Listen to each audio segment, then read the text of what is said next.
Hi guys, my name is Lesego Semenya. Everyone loves an awesome South African fish. Snoek is one of those, but people complain about the bones. This recipe is for a snoek that doesn't have the bones and is mixed up with other lovely ingredients made on the fire. It is awesome for camping.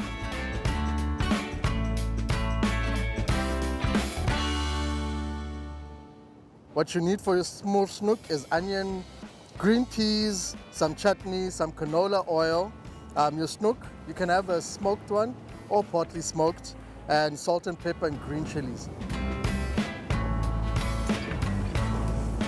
What I'll be showing you now is how to chop an onion like a professional chef to avoid tears and also to avoid cutting your fingers off.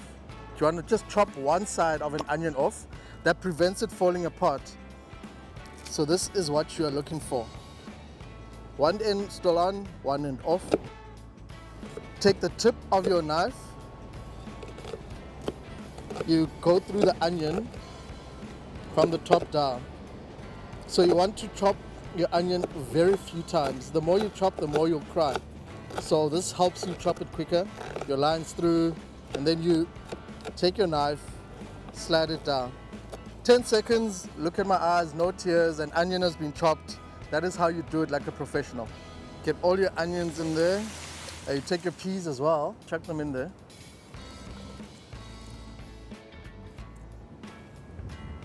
Chutney here.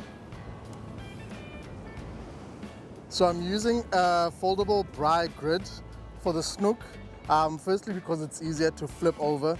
And the other thing is because there's chutney on the snoek, it tends to stick to a braai grid. So by having a foldable one, it helps you turn it over and it's easier to manipulate. Okay.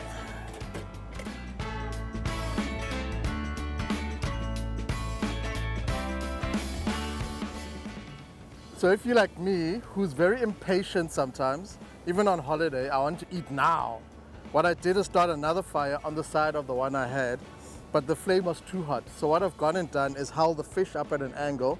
You don't want the flame directly on the fish, you want it at an angle to prevent it burning. So what I did is start the fire on the side and I've been holding it at an angle. I mean, how beautiful is that? Look at that. The reason I love snoek so much is that it's so quick on the fire. There's no reason to keep it for too long. You want it to still be moist and you don't want it to get too dry. So what I'm doing right now is picking all the bones out.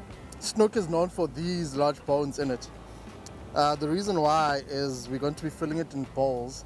And don't take all the skin off though. I'm keeping some of it. The fatty skin I take off, but you spend time making that lovely skin crispy on the fire. You've put salt, you've put chutney, you've put seasoning, and then to take it all off is just don't do it. It's a lovely thing to have and it adds to your final dish.